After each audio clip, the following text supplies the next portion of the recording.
Boa noite. Boa noite a todos e a todas. Espero que estejam me ouvindo. A gente vai fazer a nossa palestra tradicional aqui do nosso lado, sábado, né? E nós vamos tratar de um tema que é em relação à cólera, né? Então, espero que estejam me escutando bem, que esteja tudo certo, tá? A gente vai, primeiro, antes de qualquer coisa, nos preparar para a nossa prece.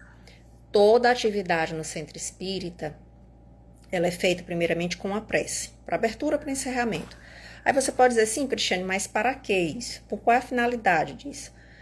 A finalidade é que para todas as nossas atividades que nós realizamos ao longo da nossa existência, sempre é bom a gente ter essa conexão com Deus, com o mais alto, com aquilo que você acredita, né? Esse aí fica a seu critério. Então, a gente vai falar sobre cólera. Mas antes de falar sobre isso, como também toda atividade de centro espírita, a gente vai ler um livro. Esse aqui é o livro Pão Nosso. São 4 livrinhos desses, tá? Do Chico Xavier e o Espírito Emmanuel.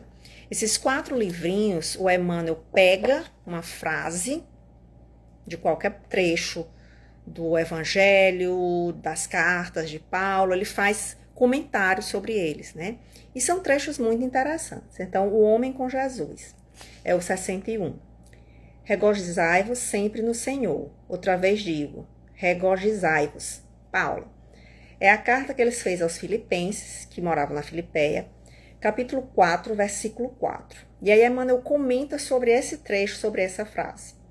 Com Jesus ergue-se o homem da treva à luz, da ignorância ao serviço, do instinto à razão, da força ao direito, do egoísmo à fraternidade, da tirania à compaixão, da violência ao entendimento, do ódio ao amor, da posse mentirosa à procura dos bens imperecíveis, da conquista sanguinolenta à renúncia edificante, da extorsão à justiça, da dureza à piedade, da palavra vazia ao verbo criador, da monstruosidade à beleza, do vício à virtude, do desequilíbrio à harmonia, da aflição ao contentamento, do pântano ao monte, do lodo à glória. Homem, meu irmão, regozijemos em plena luta redentora, que píncaros de angelitude poderemos alcançar se nos consagrarmos realmente ao divino amigo que desceu e se humilhou por nós. Então, Emmanuel pega essa simples frase, né, que é para a gente se regozijar sempre com o Senhor, ou seja, estarmos alegres com Jesus, né, e ele repete, sejamos alegres, nos sentimos satisfeitos. E aí faz essa comparação, que com Jesus a gente vai mudando, com Cristo a gente vai alterando a nossa função, a nossa posição, das pessoas que nós éramos para pessoas que nós somos. E quando ele usa Jesus, que é um paradigma de espírito perfeito, em momento algum Emmanuel afasta a possibilidade das pessoas mudarem também por outros motivos, por outras religiões, por outras coisas que não acreditam. E ele nos faz um chamado no final, né? Ele diz que a gente deixa de ter a palavra vazia por verbo criador, a gente deixa da aflição ao contentamento, e ele diz assim, quanto mais alto a gente vai chegar se a gente continuar realmente se dedicando ao divino amigo, né? E que mesmo durante os nossos períodos de luta, a gente deve se alegrar, a gente deve se regozijar, a gente deve ficar feliz, né? Que é desse livrinho aqui, O Pão Nosso.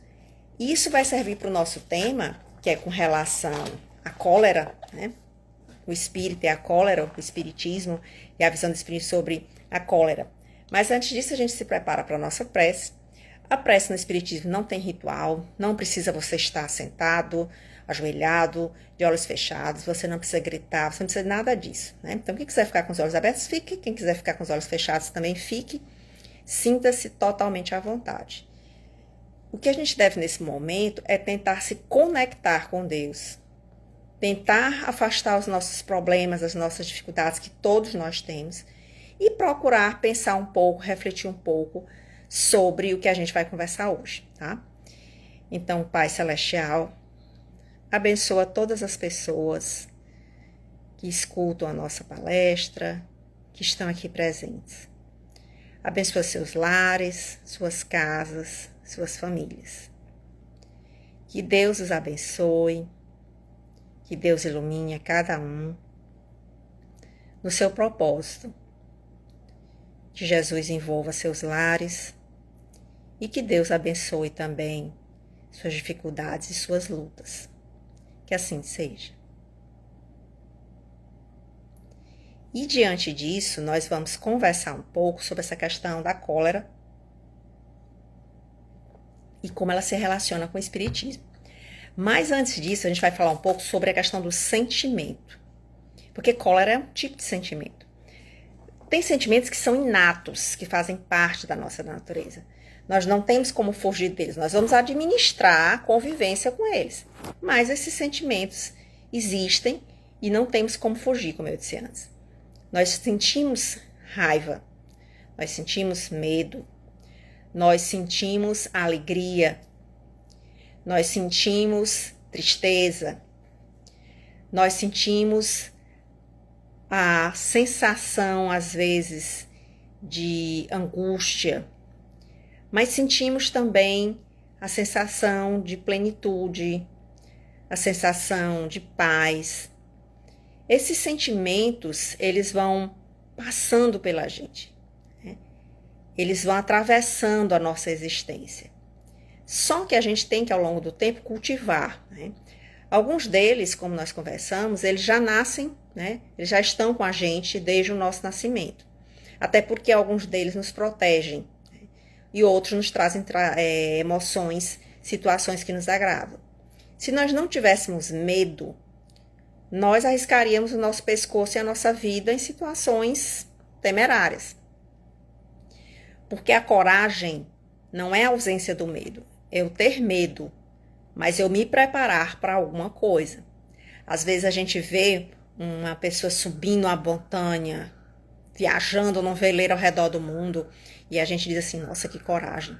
Vemos pessoas enfrentando, às vezes, situações dificílimas e dizemos, que coragem. Às vezes observamos pessoas em situações complexas e vencendo essas situações ou convivendo com essas situações e mais uma vez nós repetimos, que coragem. Mas se a gente conversasse com todas essas pessoas, veríamos que a coragem pressupõe o medo. A coragem não é a ausência do medo. Quando a gente não tem medo, nós beiramos a irresponsabilidade. A pessoa que sobe uma montanha preparada, ela se prepara. Ela faz um planejamento, ela faz um treinamento, ela se organiza toda para subir nessa montanha. Ela tem medo? Tem. Mas ela está vencendo o medo dele, se preparando. Mas quando eu sou temerária, eu subo a montanha sem nada, né? Eu digo, vou me arriscar. O medo existe para a gente refletir também. Só que quando ele toma conta de tudo, ele nos impede de fazer alguns caminhos. Eu não vou fazer essa prova porque eu tenho medo de não passar. Mas eu não vou assumir esse emprego porque eu tenho medo do que vão dizer. Eu não vou fazer essa atividade porque eu tenho medo. Será que vão falar? Será que vão dizer? Aí o medo criou uma outra dimensão. O medo passou a se tornar tão grande que nos impede de progredir, que nos impede de fazer atividades. Ou às vezes a gente vê coisas onde elas não existem. Eu estou andando à noite e vejo uma pessoa caminhando. Pela nossa situação social e cultural, a gente geralmente tem medo. A gente tem aquele medo, porque eu não sei, pode ser um ladrão, pode ser outra coisa. Em outras culturas, talvez, se eu ver alguém caminhando à noite, eu não pense nada. Eu pense apenas que alguém está caminhando à noite. Então, o mundo em que nós vivemos, a cultura, a sociedade que nós vivemos, também influencia os nossos sentimentos. Quando eu estou numa praia, quando eu estou num sítio, quando eu estou num local agradável, quando eu estou, às vezes, na minha casa em silêncio, eu digo, poxa, está tudo em paz, está tudo tão tranquilo. Quando a gente está no inverso, né, em situações de barulho, de discussão, no trânsito muito apressado, a gente se sente, o coração às vezes bate mais rápido, às vezes sentimos ansiedade, ou às vezes assim, nossa, que confusão, eu me sinto atribulado, eu me sinto perturbado. as coisas, os fatos ao nosso redor fazem com que nós sintamos esses sentimentos. Só que esses sentimentos, às vezes, existem independente da situação. Eu posso estar numa situação caótica e procurar ter paz. E eu posso estar numa situação numa praia, eu posso estar numa situação na minha casa, eu posso estar numa situação no meu trabalho e eu estar com a mente tão cheia de tumulto, tão cheia de atropelamentos, de pensamentos, que eu não tenho paz. Aparentemente está tudo bem, mas a minha mente está todo tempo trabalhando, ela está com preocupações, eu estou preocupada, e as pessoas só veem algo que não existe naquele momento, que seria uma suposta paz, quando na realidade minha mente está angustiada. E onde é que entra o tema da nossa conversa nessa história da gente falar sobre sentimentos, né? Eu ter sentimentos, eu ter vários sentimentos. É porque desses sentimentos, tem um que existe e que quando ele se transforma em demasiado, a gente vai perdendo controle sobre ele, né? A gente vai perdendo controle sobre ele. Eu comentei há pouco que o medo nos impede em excesso de muita coisa. Se eu tiver um sentimento de alegria, a alegria é maravilhosa. Mas imagina só se alguém morre e eu tô lá no velório da pessoa muito alegre, muito feliz. Eu posso até estar feliz por dentro, porque como espírito eu sei que aquela pessoa está numa boa situação, porque como espírito eu sei que acabou o sofrimento daquela pessoa, entre aspas, né? Eu posso ter essa visão, mas as pessoas vão achar estranho se eu ficar gargalhando num velório, né? É no mínimo inadequado. É de novo aquela questão das questões sociais, né? Elas vão cercando e às vezes impedindo a gente ter determinados comportamentos. Mas desses sentimentos, existe um que ele existe, nós sentimos raiva. A tendência é que a gente negue a raiva. Eu não sinto raiva, porque o bom cristão dá outra face, porque o espírito evoluído, ele não deve mais sentir isso. Mas faz parte da nossa natureza termos a raiva. A raiva surge, mas como eu vou administrá-la é que é outra coisa. Imagine que eu estou dirigindo e alguém do nada dá uma pancada no meu carro muito forte.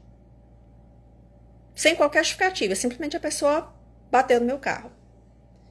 Eu vou sentir talvez medo, devo sentir raiva, vou ficar chateada.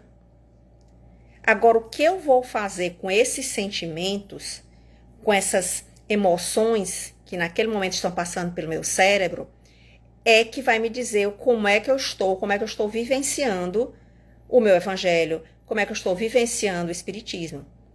Espíritas sentem raiva? Sentem. Se chateiam, ficam frustrados, às vezes ficam tristes. Porque a nossa humanidade não foi renegada. O que acontece é que como vamos lidar com a sensação, com o sentimento de raiva? E como vamos lidar com a raiva do outro, com a raiva das crianças, com a raiva dos adolescentes?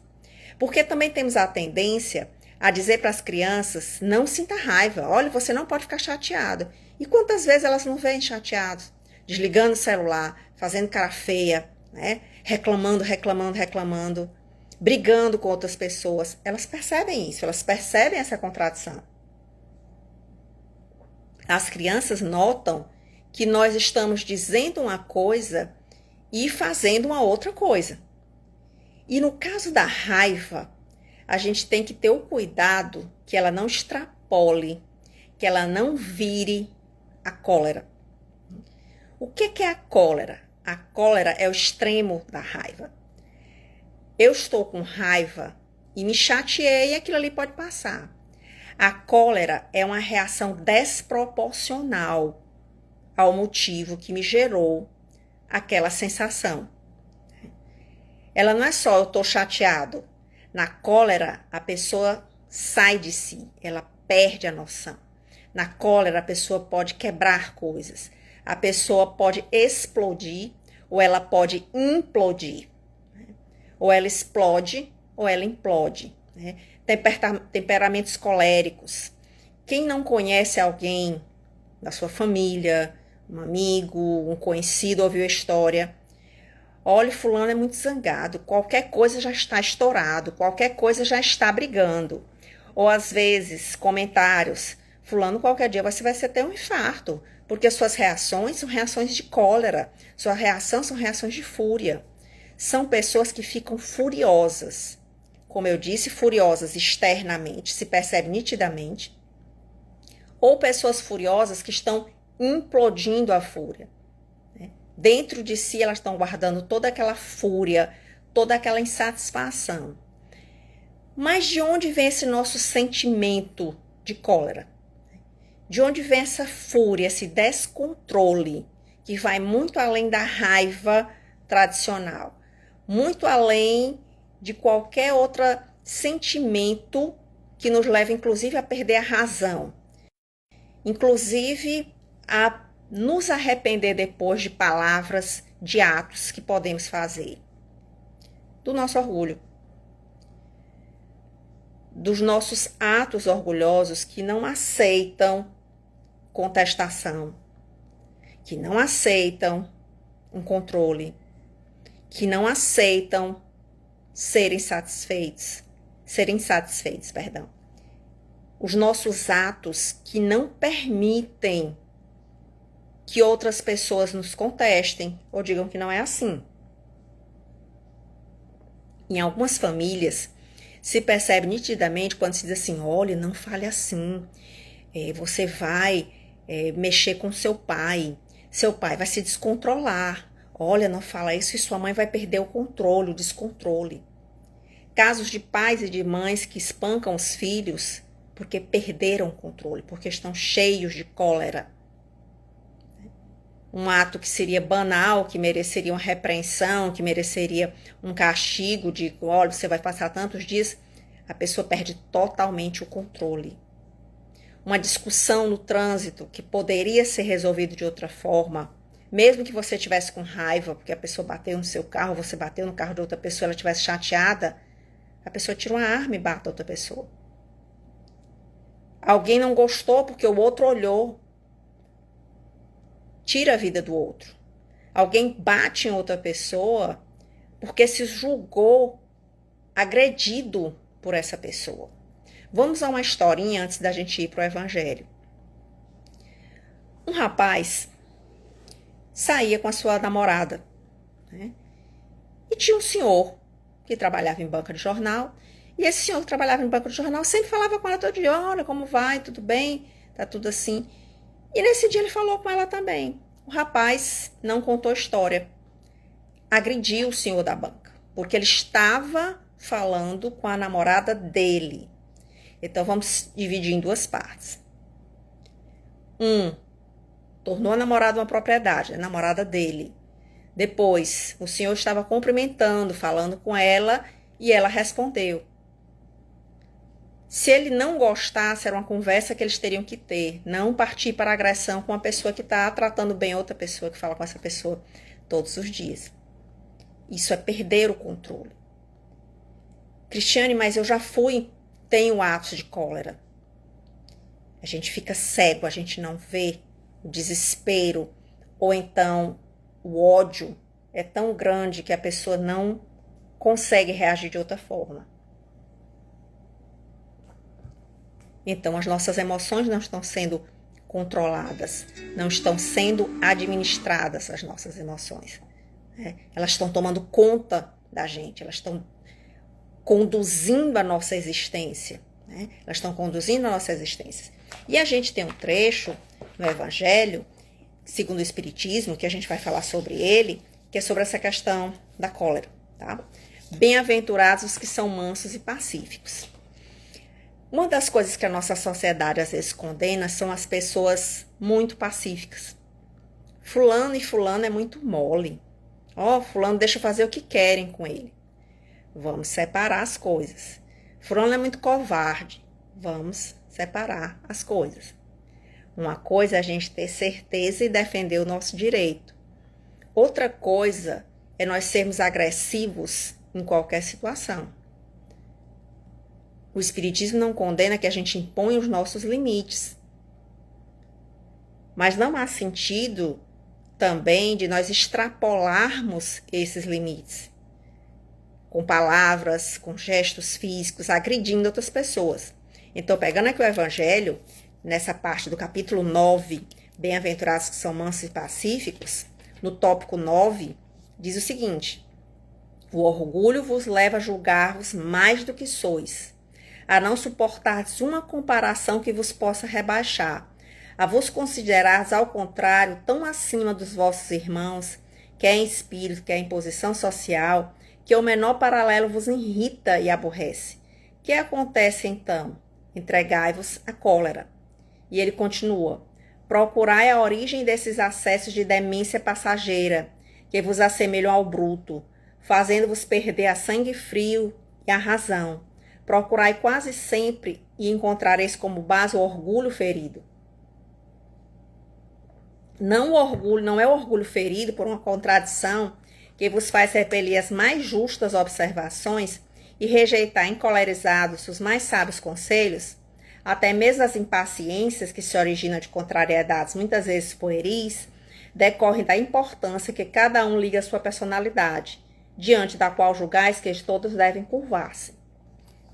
Durante os nossos jogos de Copa do Mundo, apareceram alguns vídeos de algumas pessoas quebrando a televisão, porque ficaram chateados porque o Brasil perdeu. A sua raiva extrapolou tanto que, como eles não podiam bater nos jogadores e nem queriam agredir ninguém em casa, quebram as televisões. Quantas vezes ficamos tão irritados, que descontamos nos objetos? A pessoa ficou tão chateada porque o celular não estava certo, e às vezes ela pega o celular, joga e quebra no chão. Isso é um ato colérico. Teve uma irritação no emprego, bate na sua esposa por nada. Agride o seu filho por nada. Ah, mas eu estou chateado com outras coisas. E às vezes a pessoa diz uma coisa, já há essa discussão, já há essa agressão. Porque o nosso orgulho se sente ferido. Nós não admitimos comparações com outras pessoas. E também pegamos as nossas frustrações e jogamos nos objetos, jogamos nas pessoas. Perdemos o controle, mesmo as pessoas dizendo, não faça isso. Se vocês pegarem e observarem, às vezes, algumas reportagens de jornal, aparece pessoas brigando. Quando elas estão brigando, porque às vezes um disse uma coisa, outro disse outra, e nenhum quis ser pacífico, você pode observar que ao redor tem pessoas dizendo, vamos parar com isso, ó, não é isso, não é aquilo. Mas as pessoas não escutam, por causa do orgulho dela. Ah, eu não ganhei no videogame, então eu quebro o computador. Ah, eu não ganhei no futebol, então eu bato no outro. Isso é a cólera. Isso é a violência, a raiva na sua manifestação de violência. E isso é originário do nosso orgulho. E ele diz que mesmo as pequenas impaciências. Nós temos também causas sociais, e Allan Kardec não afasta isso. Mas às vezes uma demora de 15 minutos numa fila. A pessoa já está estressada, já está voltando para um lado, já está para o outro. Daqui a pouco ela fala alto, outro fala alto. Começa uma discussão, né? Porque não admitimos esperar. E aí o evangelho continua. Em seu frenesi, o homem colérico se atira a tudo, a natureza bruta, aos objetos inanimados, quebrando-os porque não lhe obedece. Ah, se nesses momentos ele se pudesse observar sangue frio, teria medo de si mesmo, ou se acharia muito ridículo, que ele julgue por isso a impressão que deve causar aos outros. Mesmo que não fosse pelo respeito que deve a si próprio, deveria esforçar-se por ver se uma tendência que o torna objeto de piedade. Isso aqui serve para os nossos adolescentes também. Quantas vezes se observa discussões, brigas, e como Kardec acabou de escrever, a pessoa se atira tudo, destrói tudo. Se depois você mostrasse, quantas pessoas não se arrependem? Ah, eu não queria ter quebrado. Ah, eu não queria ter batido. Ah, eu não queria ter matado essa pessoa. Ah, eu não queria ter... Mas agiu. Mas agiu de forma colérica. E nós precisamos conversar com crianças e adolescentes para falá-las sobre o que a gente perde, conversar sobre orgulho, conversar que o outro amigo tem direito a pensar diferente, ensinar as nossas crianças a colocarem limites, mas sem partir para as atitudes coléricas. Vimos recentemente um campeonato e uma jovem agrediu a outra, que já tinha caído, que já estava no chão. Quando a gente vê a imagem, o que a gente observa? Uma pessoa descontrolada. Porque ela estava num jogo, a outra já tinha caído, ela voltou e chutou. É uma jovem, pessoa muito jovem. Qual é o caráter do esporte? Para ela aquilo era inadmissível. A violência, a cólera, já que a outra tinha caído e o jogo parou e estava dessa forma, foi chutar a outra. Então a gente tem que conversar também com os nossos adolescentes, nossos jovens. Quantas agressões surgem? Porque não se conversa, porque tem que falar com eles sobre isso, com as crianças também. Eu não quero mais esse brinquedo e joga o brinquedo fora. E quando ele crescer, ele vai fazer o quê? Ele vai jogar o carro fora? Ele vai bater numa pessoa? Então nós vemos crianças que já são coléricas, têm ataques de raiva, ataques de fúria, porque não são atendidas imediatamente. E ao mesmo tempo temos que pensar na nossa posição, porque muitas vezes nós temos ataques de fúria na frente das crianças. E as crianças vão achando que é normal ou vão ficando com medo. Eu não vou falar nada para o papai, porque ele vai se zangar e vai quebrar tudo. Essa imagem que queremos que os nossos filhos tenham, que não é a imagem do respeito, mas a imagem do temor. Eu tenho medo do meu pai, eu não respeito meu pai, eu tenho medo dele. Eu não respeito a minha mãe, eu tenho medo da minha mãe. Porque eu sei que a reação vai ser desproporcional, vai ser na gritaria, vai quebrar alguma coisa. Então, para que tenhamos o comportamento das crianças, nós temos que vigiar o nosso também.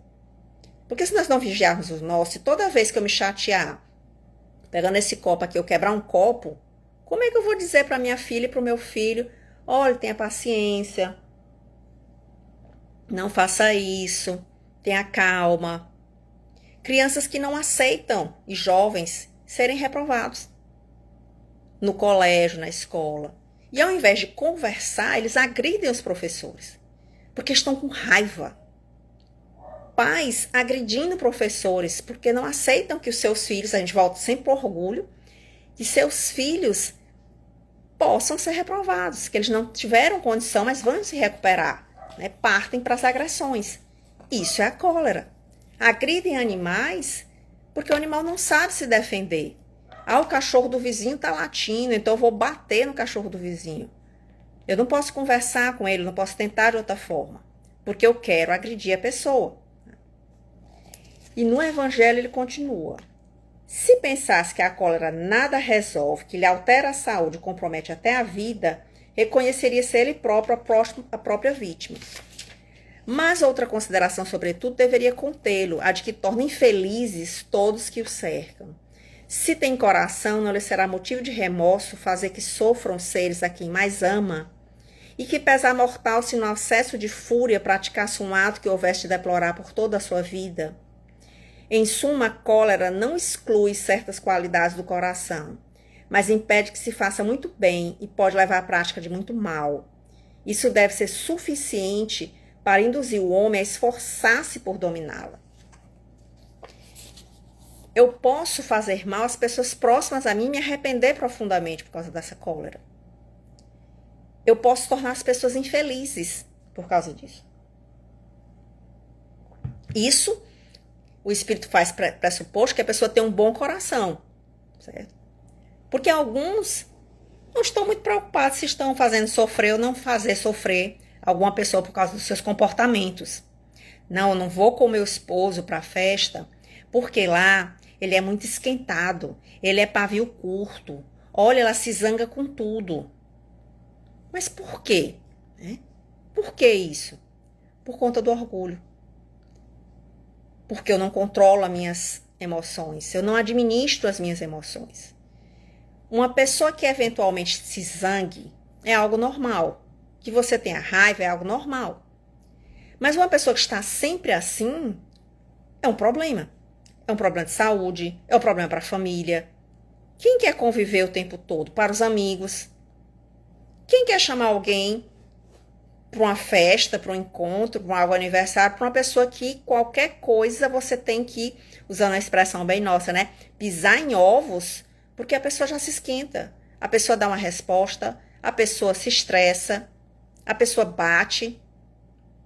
Isso é a cólera. Então, a cólera não traz um problema só para o colérico, para a colérica, mas para a família como um todo, para os amigos. Não vamos nem falar isso com o fulano ou com a fulana, porque ele se esquenta demais. Se esquenta demais por quê? Por conta do orgulho, porque quer controlar todas as situações e nós não controlamos. Porque perdemos o controle disso. Não temos mais a administração das nossas emoções. E ele continua. Isso deve ser suficiente para induzir o homem o esforço por dominá-la. O espírito, ademais, é instigado a isso por outro motivo, o de que a cólera é contrário à caridade e à humildade cristã. Ele nos diz bem que uma pessoa que tem crises de cólera, ela pode ser uma boa pessoa, pode ser uma pessoa que faz outras coisas bacanas, mas como isso causa prejuízo em outras situações, inclusive na sua saúde. Você pode ter um AVC, né, no momento de raiva. Você pode ter um infarto no momento de raiva. Você pode não morrer e criar todo um problema para a família, ou você pode morrer e criar também um problema para a família. Por causa de algo que, quando a gente olha no tempo, a gente diz assim, isso não tinha tanta importância. Ou até tinha, mas podia ser resolvido de outra forma. Há situações, e mais uma vez a gente conversa que tem uma linha tênue que a gente tem que saber entre impor os nossos limites, fazer valer os nossos pensamentos, mas não extrapolar, não extrapolar e nos tornarmos pessoas coléricas. Temos que ter um limite para isso. E Kardec continua fazendo um comentário, né? Um outro espírito, perdão, que é o Hammerman. Segundo a ideia muito falsa de que não lhe é possível reformar sua própria natureza, o homem se julga dispensado de fazer esforços para se corrigir dos defeitos em que se compraz voluntariamente ou que exigiriam muita perseverança para serem extirpados. É assim, por exemplo, que o indivíduo inclinado à cólera quase sempre se desculpa com seu temperamento. Em vez de se confessar culpado, lança a culpa ao seu organismo, acusando a Deus dessa forma de suas próprias faltas. É ainda uma consequência do orgulho que se encontra mesclado a todas as suas imperfeições. Então ele coloca o seguinte, duas situações. Eu sou feliz, estou alegre sendo colérico. Eu explodo ou implodo, né? E acho que deve ser assim. Ou então eu acho que é muito trabalho, porque tem que dar trabalho. Retirar esse defeito, construir esse defeito, né? Ter esses embates, esses ódios. Mas é uma construção interna. É uma construção interna. É uma construção lenta, é uma construção difícil, é uma construção complicada.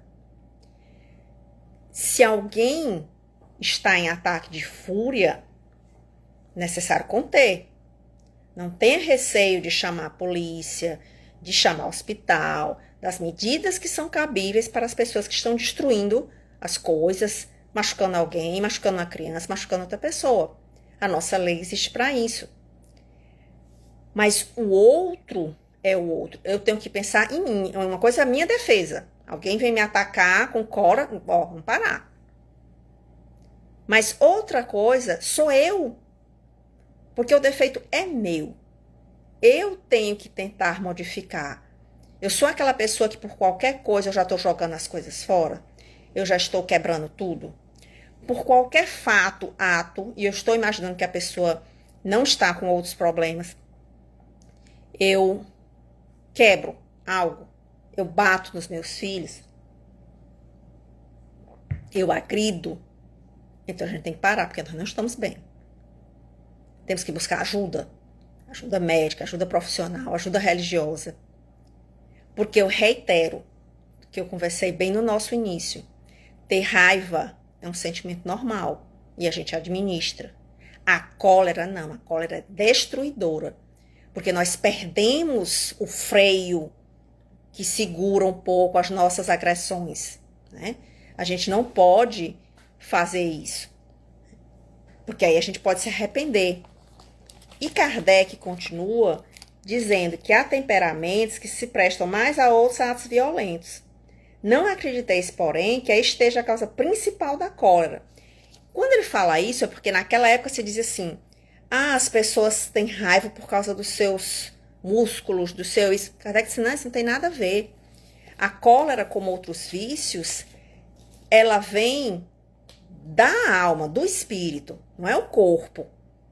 Existem pessoas que são pessoas muito fortes, musculosas, incapazes de um ato de agressão. E pessoas que não têm músculos desenvolvidos, não têm isso, mas a violência é feita de outra forma. A violência pode ser numa vingança, a violência pode ser numa mentira, a violência pode ser numa intriga, já que ela não consegue agredir o outro. Ela age de outra forma, mas ainda assim é cólera, né? A cólera não é só essa explosão violenta de agressão. Quem não tem meios para isso, às vezes se vinga de outra forma.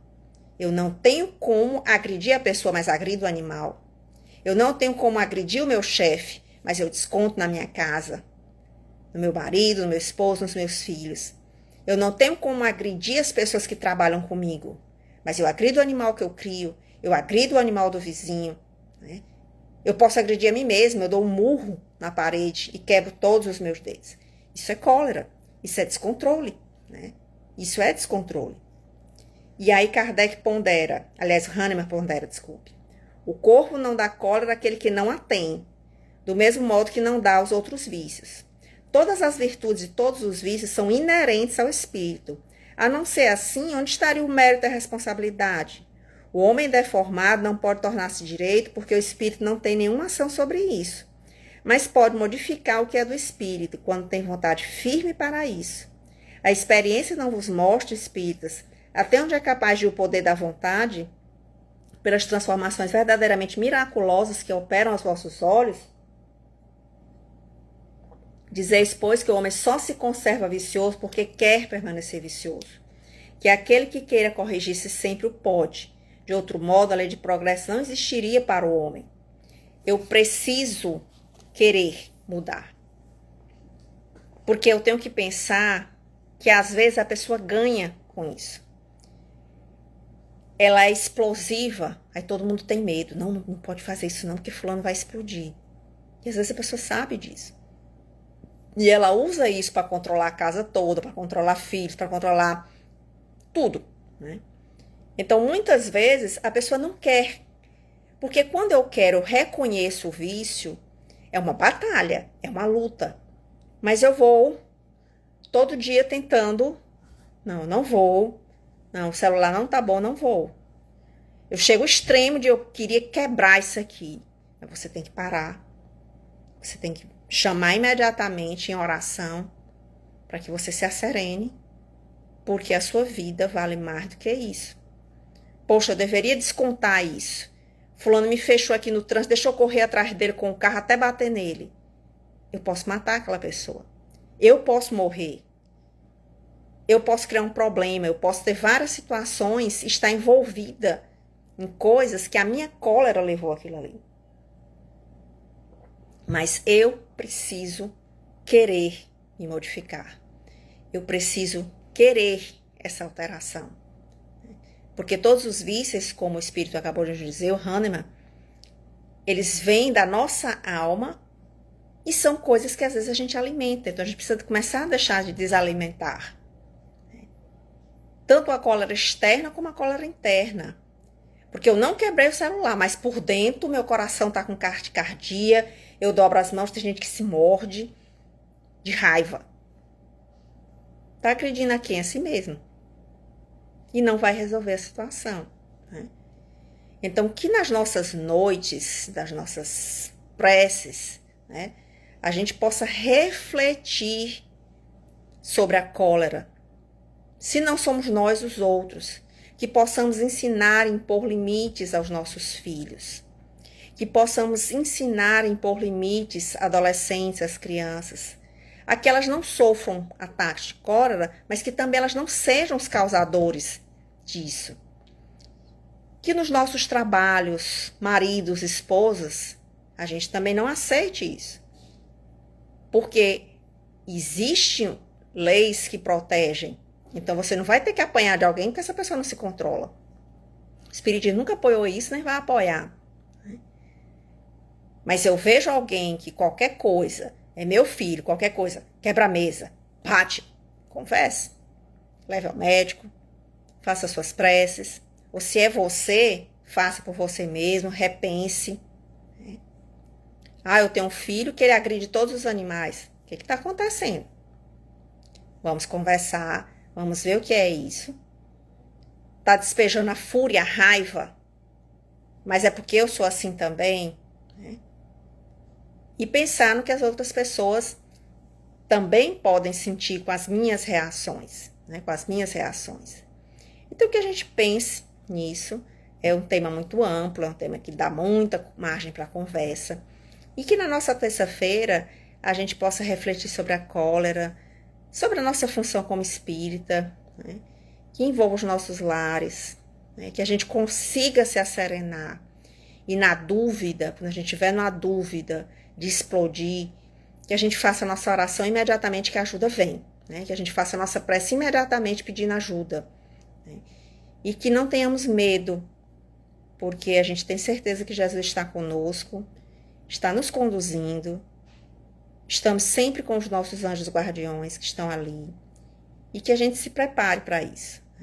Então, que na noite de hoje, a gente se prepare aqui para a nossa prece, que nos envolvamos, né? Que nós podemos nos policiar para que a gente não seja o agente da cólera, do caos.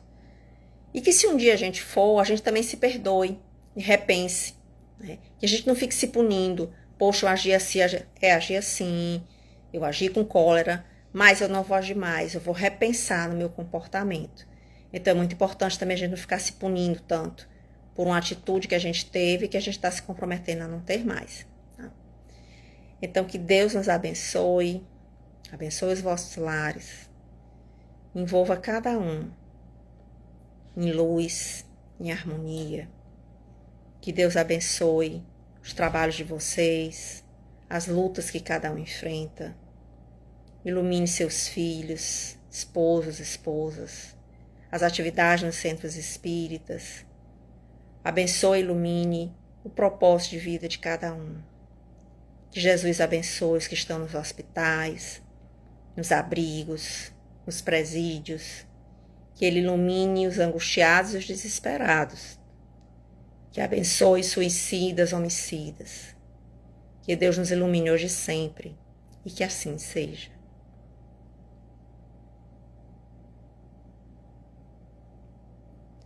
Que tenhamos uma ótima noite.